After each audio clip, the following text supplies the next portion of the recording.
The legend awakens, USS Helena on the eve of war. Picture the bustle of Brooklyn Navy Yard, August 1938. USS Helena, CL-50, sleek and imposing, stands ready. As her hull slides into the water, her destiny begins, a story not of mere steel, but of spirit, ingenuity, and endurance. She is the pride of Montana, launched by Eleanor Carlisle Gudger, granddaughter of a state senator, carrying not just Montana's hopes, but the nation's resolve into the vast, restless Pacific. Helena is a Brooklyn-class light cruiser, part of a new breed of warship. Stretching over 600 feet, she's bristling with 15 6-inch guns, forming the legendary machine gun main battery. Every detail reflects lessons from the prior generation, the weaknesses of armor corrected, the propulsion tuned for rapid maneuvers, and the heart of her fighting prowess centered on relentless firepower. Technical marvel and everyday life on board. Beneath Helena's deck, 8 roaring Babcock and Wilcox boilers feed steam to 4 Parsons turbines, each ready for action. She cruises effortlessly, able to cross 10,000 nautical miles, enough to circle the Pacific twice without rest. She wasn't just a ship, she was a city, a floating community defined by discipline, camaraderie, and routine, wrote one of her engineers. The crew, 889 strong, come from every corner of America, forging friendships and traditions in tight living quarters. Nightly, sailors swap stories, play cards, write letters, and dream of home, the heartbeat of Helena, driven by shared purpose. These routines soon collide with history. The ship's advanced SG radar and new fire control system make her one of the most modern warships afloat, revolutionizing naval combat by allowing accurate gunnery even in pitch-black nights, a technology she would pioneer and prove in the crucible of war. December 7, 1941, the day of infamy. On the morning of Pearl Harbor's attack, Helena lies at 1010 dock, outboard of the mine-layer USS Oglala. It is fate's hand. Helena's berth normally belongs to the battleship Pennsylvania, prime target for the Japanese. When aircraft roar overhead, a torpedo meant for Pennsylvania strikes Helena instead. The ship shudders as flooding ravages her forward engine room. Lives are lost. Smoke curls into the sky, but Helena remains upright, guns blazing at attackers, even as wounded are tended on deck. Within hours, crews fight fire, repair damage, and begin tending to Oglala, herself sinking and eventually capsized. The next weeks blur into a rush, temporary patches at Pearl, then a lone journey to Mare Island Navy Yard. The ship is repaired, rebuilt, and improved with cutting-edge radar. "We came back with more than steel fixed. We had resolve in our souls," one turret officer recalled. Into the Pacific, the crucible of Guadalcanal. Helena steams for the South Pacific, her convoy escorting Seabees and planes to reinforce the embattled Marines at Guadalcanal. The ship's radar sees farther than the naked eye, her main battery ready to answer the Tokyo Express, the dreaded Japanese supply convoys streaking down the Solomons under the cover of night.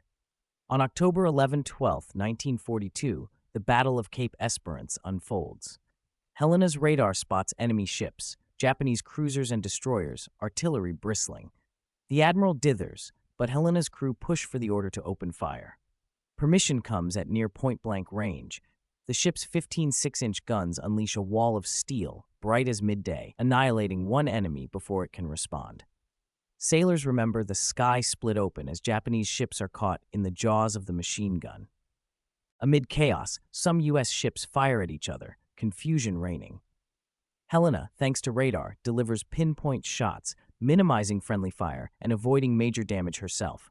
Her fire control radar renders searchlights obsolete, just as enemy shells strike the searchlight platform, ensuring no temptation remains. First Naval Battle of Guadalcanal, survival in the maelstrom. November 1942 brings relentless action. Helena helps unload supplies by day, braving air attacks.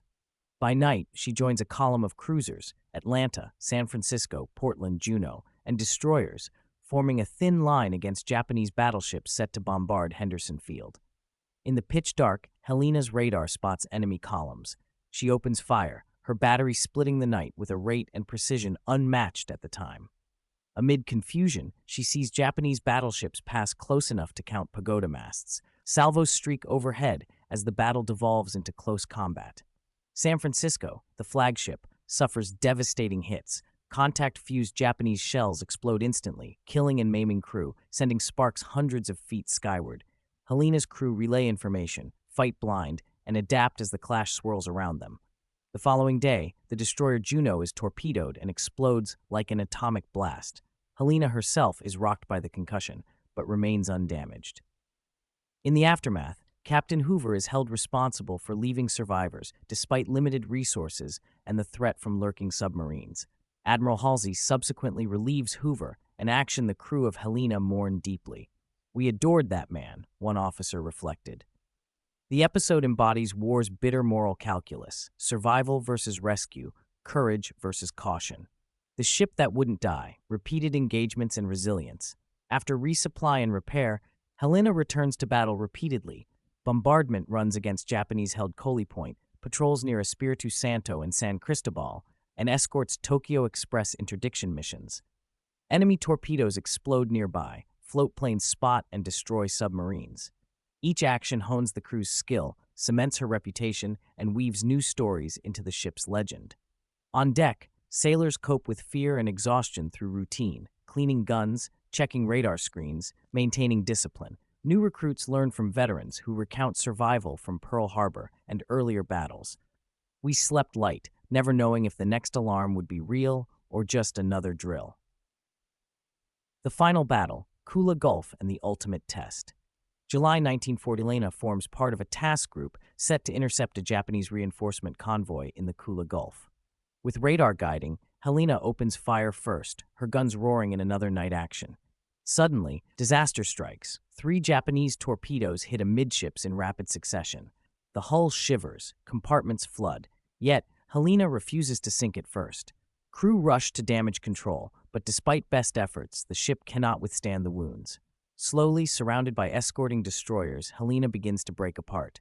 168 men go down with the ship. More than 700 leap into the dark, oil-slick waters. The rescue is a feat of bravery and ingenuity. American destroyers Nicholas and Radford evade Japanese attacks, recover rafts and swimmers, risk their own destruction to pull survivors from sea against a backdrop of gunfire and explosions. Those rescued are exhausted, injured, haunted by the loss of friends and shipmates. Groups not rescued drift ashore on Vela La Vela, deep in enemy territory. 88 men reach a small, jungle-clad island, helped by indigenous Solomon Islanders and coast watchers. For 8 days, these shipwrecked Americans hide in the jungle, nourished by coconut and stalwart local hospitality. Japanese patrols comb the forests in vain. By night, U.S. Marines and Navy units conduct a covert evacuation, spiriting the last survivors home. Shipboard life, heroism, and reflections. Daily life on Helena is a crucible of discipline. Sleeping in cramped bunks, eating in speeding mess halls, washing with brine, reading letters from home. The rhythm of work, watch rotations, gunnery drills, maintenance checks, builds an unbreakable trust. Veterans teach rookies never to leave a comrade. Laughter punctuates even terrifying nights. Tales from Montana and New York blend, and homemade bands perform swing music after a battle's worst moments. In battle, heroism flourished.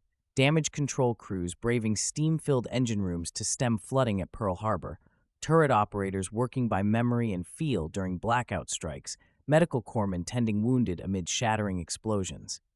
Each story builds the myth of Helena, the ship that did not die. The wreck and the myth. For decades after her sinking, Helena lay lost beneath the waters of Kula Gulf. Only in 2018 did search teams discover her, resting in darkness, barnacle-encrusted and intact, a silent witness to all she endured. Today, shipmates and historians alike regard Helena as a symbol, machine gun cruiser for her rapid, relentless gunnery, ship that wouldn't die for her repeated survival against impossible odds. Her spirit lives on not just in the stories of her survivors, but in the lessons taught, innovations pioneered, and courage displayed in even the darkest hours. Relaxing epilogue. Moonlit Pacific, an eternal remembrance. As moonlight glows on calm Pacific waves, let Helena's saga drift through memory, a story of war's terror, but also of human warmth, innovation, and fellowship. Imagine gentle conversations below deck, the murmurs of the sea, and the starlit journey home. Helena shows us that even when steel cracks and night falls, the light of courage, friendship, and honor can never truly sink.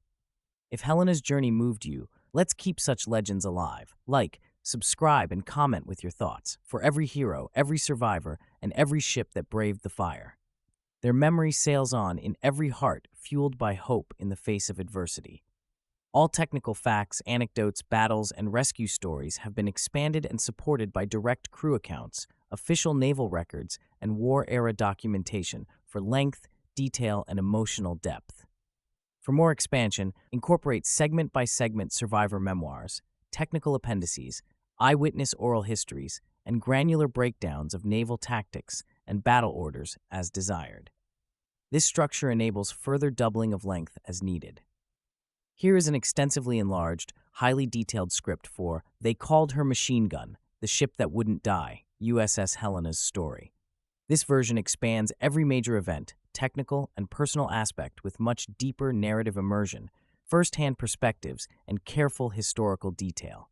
It is structured for relaxing, captivating storytelling, easily filling or exceeding your massive letter count. In the waning light of a Brooklyn evening in August 1938, workers and officers gathered for the launch of a new kind of warship. The USS Helena's sleek steel hull shone beneath Eleanor Carlisle Gudger's hand, granddaughter of Montana's Senator Welch, as she sent it into the water, one elegant motion beginning a saga of endurance and valor. At almost 610 feet, the Brooklyn-class light cruiser was built for the Pacific's fury, her 15 6-inch guns gleaming, her 5-inch armored belt promising resilience. Sailors marveled as Helena's turbines roared, the promise of a new naval age echoing into the future. Life at sea, technology, and bond. Helena wasn't just a fighting ship. She was home to over 890 souls. Each boiler room worker, turret gunner, medicook, and young recruit played their part. Steam-powered turbines, driven by 8 Babcock and Wilcox boilers, gave her a top speed above 30 knots, a city on water, always alert and ready. Below decks, routine shaped the rhythm of shipboard life. Gunnery drills, radar checks, meals, mess deck games, letters to distant families, the ever-present hum of the ocean. The crew's storied sense of humor, combined with hard-earned discipline, forged bonds that weathered both monotony and terror. Helena's main battery earned her a reputation almost overnight. Each of her 5 triple turrets could fire with astonishing speed and coordination. Machine gun barrages that sent shudders through even seasoned veterans. With advanced SG radar and novel fire control systems, Helena was a pioneer, able to lay guns with unerring accuracy in pitch-black night. This radar edge would repeatedly save the ship and shape Allied tactics as the war's night battles defined naval supremacy. Pearl Harbor, baptism of fire. On Sunday, December 7, 1941, the calm of Pearl Harbor was shattered. Helena rested quietly at 1010 dock, alongside the Oglala.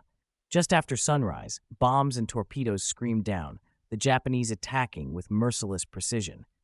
Fate intervened. A torpedo meant for the Pennsylvania slammed into Helena amidships, gashing her steel and flooding the forward engine room. Smoke, flames, desperate cries filled the air.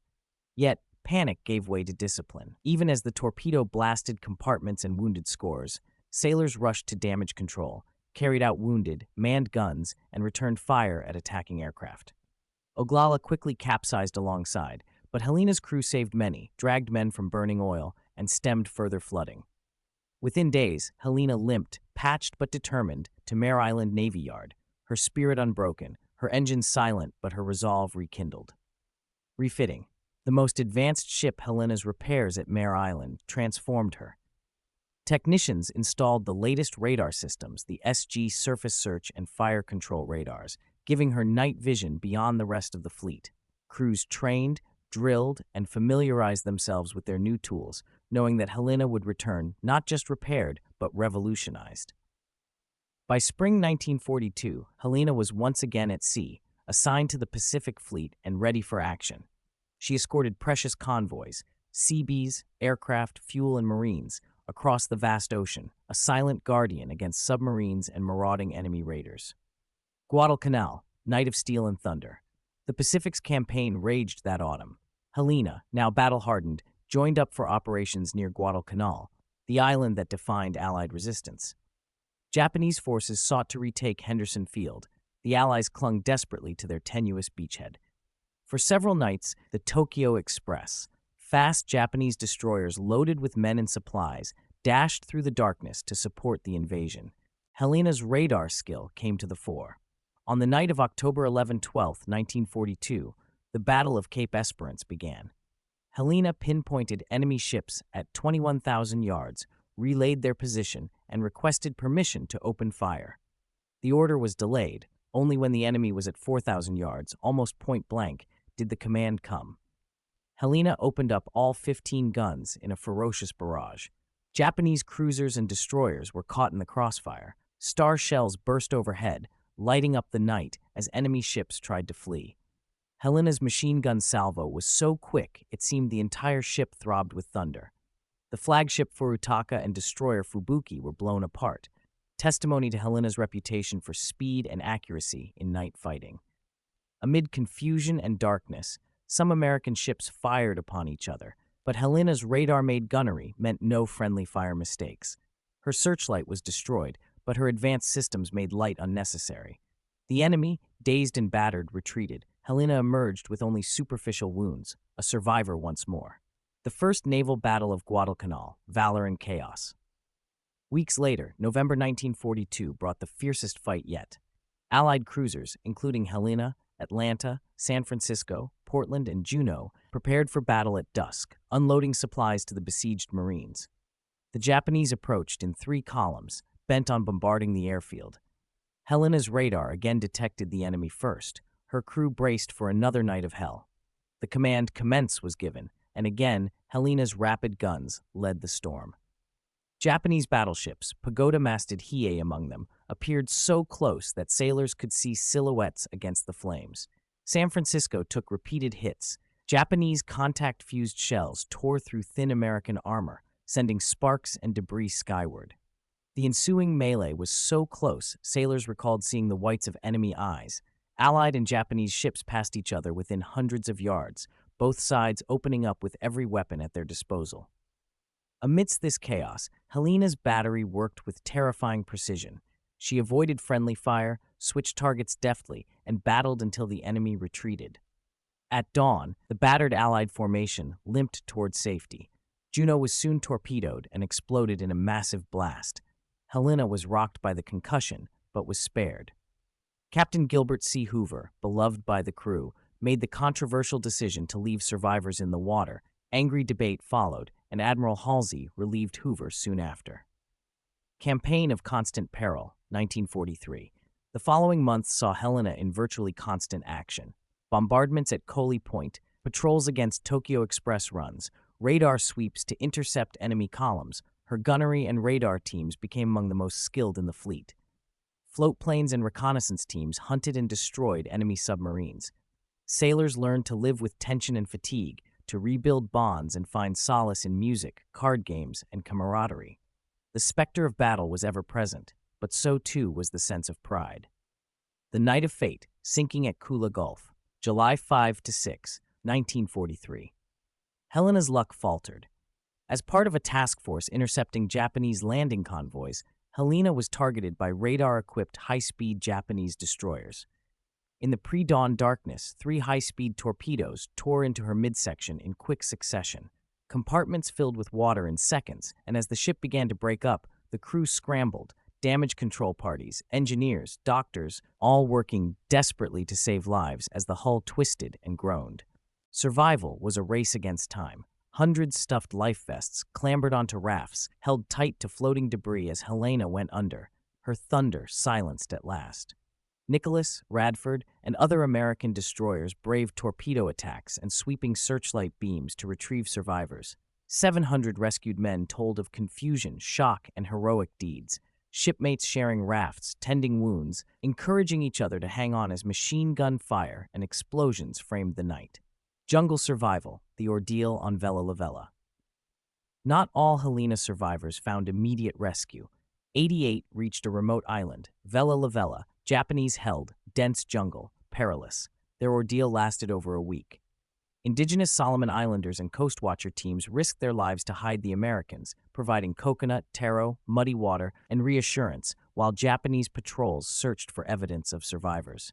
Shipwrecked sailors became foragers and scouts, Each day was a battle against hunger, disease, fatigue, and fear. When rescue finally arrived, Marines and Navy units executed a daring nighttime evacuation. Relief and gratitude overwhelmed those who survived. Over 730 of Helena's crew ultimately returned, a triumph of solidarity and international aid, stories of friendship between sailors and islanders passing into legend. Decades passed. Meanwhile, the legend of Helena grew. Crew reunions, survivor interviews, declassified wartime records, haunting tales of bravery and devotion kept her memory alive. In 2018, Paul Allen's research team found Helena's wreck beneath the Kula Gulf, almost untouched, a solemn monument to the ship's courage and suffering. To historians, Helena remains the ship that wouldn't die, a technological marvel, a crucible of courage and leadership, a testament to the power of friendship and innovation in the darkest chapters of war. Now, as waves again break on the shores of Guadalcanal, imagine the USS Helena gliding through moonlit waters, her hull whole, her crew at peace. Let her story soothe the mind and warm the heart, a testament to what can be endured and achieved in the face of overwhelming odds. Share, subscribe, and comment to help keep these legends alive. For every hero lost, every survivor saved, every ship that sails on in memory.